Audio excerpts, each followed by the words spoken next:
Industry leaders make a severe classification error. They assume buying agentic coding licenses constitutes organizational transformation, rolling out AI like a simple software update. A compiler or a static analyzer is a passive utility. It waits for human input and responds with predictable, constrained outputs. AI teammates do not operate this way. These systems are stochastic actors. They take initiative, formulate plans, and generate output at machine speed. When you feed an active participant into a workflow designed for a passive tool, existing control mechanisms fail. Basic tool usage is table stakes. The durable advantage belongs to those who redesign their entire operating system to orchestrate these new actors. Treating a machine speed actor like a passive tool does not modernize your engineering practice. It simply scales your existing chaos. When an organization installs an agentic harness into a legacy engineering system, the immediate result is a massive spike in generated code. That volume quickly overwhelms established review cycles. Developers face a massive torrent of finished-looking code, making rigorous manual auditing mathematically impossible within traditional time constraints. The choice is akin to selecting between a donkey and a Ferrari. A donkey is slow, steady, and predictable. A Ferrari offers immense power, but requires highly precise steering inputs. Without that control, a minor navigational error at high speed causes severe damage. Applying Software Engineering 2.0 processes to an SE 3.0 workflow guarantees your organization will produce far more change than its human leaders can safely comprehend. Decades ago, Fred Brooks divided software development into accidental complexity, the mechanics of syntax and boilerplate, and essential complexity, which involves understanding architecture and user needs. AI handles the accidental complexity. This chart shows the widening gap in modern software economics. Because AI generates options on demand, the teal bar representing code production capacity shoots instantly past human limits. Production is no longer the bottleneck. The gray bar shows our decision and trust capacity. The true constraint is now choosing what to build and verifying it is safe to ship. The space between these two realities is where risk accumulates. We call this trust debt. It is the compounding liability that occurs when an organization ships AI-generated changes faster than human orchestrators can mathematically justify them. The operational symptoms appear rapidly. You see untraceable technical decisions, missing evidence chains, and peer reviews that devolve into pure ceremony, where it passed tests becomes the sole rationale for deployment. Without entirely new verification frameworks, unchecked trust debt turns a continuous integration pipeline into a high-speed gambling machine. Extracting reliable value from probabilistic AI requires a systematic rebuild of the foundational pillars of engineering: actors, process, artifacts, and tools. Within the artifacts pillar, writing code is no longer the primary output of the engineer.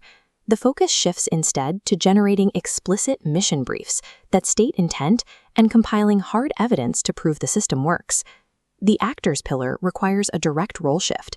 Developers transition from typing syntax to acting as mentors, guiding fleets of AI agents through vast parameter spaces. The process pillar must enforce objective standards. Review stages transition away from subjective persuasion and demand mathematically verifiable evidence. Engineering exists as a coupled system. Improving one pillar, like tools, while leaving legacy processes in place creates a structural mismatch where machine speed output is choked by human speed approvals. Realigning these pillars in concert is the only way to extract deterministic value from stochastic machines. To prevent massive agentic pileups, organizations must deploy a specific multi-layered platform engineering strategy. At the base is the trench layer, led by the Agentic SE master. This role acts as a strict filter, enforcing clear intent and preventing teams from defaulting to legacy coding habits when dealing with their AI teammates. The operational layer sits above, managed by a central guild. They orchestrate shared standards, define compliance requirements, and build cross-team pathways so best practices propagate cleanly. Finally, the strategic layer translates this technical reality into executive governance. It aligns agentic capability with business constraints and prevents unverified speed from being weaponized internally. This shared architecture ensures that trust is cheap by default. Individual teams are not left to rebuild security and oversight protocols from scratch for every deployment. Solid platform engineering provides the invisible governance structure that permits ordinary developers to confidently orchestrate extraordinary, verifiable systems.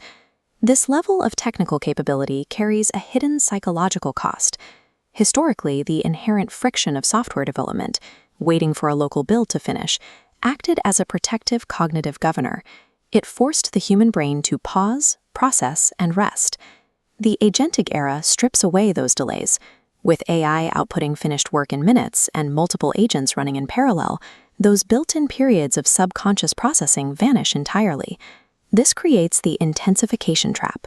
Because the AI has limitless output, humans voluntarily expand their scope, hours, and parallel threads to match it, absorbing more load than they realize. By eliminating the technical bottlenecks of coding, the system transfers the entirety of the operational stress load directly onto the human nervous system. This chart maps human cognitive load. Without rest, orchestrators enter fatigue, operating in zombie mode, making careless approvals. When a fatigued human approves a flawed design, the error propagates instantly at machine speed, creating catastrophic risk. Engineering leaders must intervene. They have to deliberately design friction and mandatory pit stops back into their workflows, engineering periods of rest just as rigorously as they engineer software. The human orchestrator remains the singular point of accountability. They are the final gatekeepers of logic and the absolute limit of trust. To master the machine speed era of software engineering, you must first aggressively protect the human judgment that the machine can never replicate.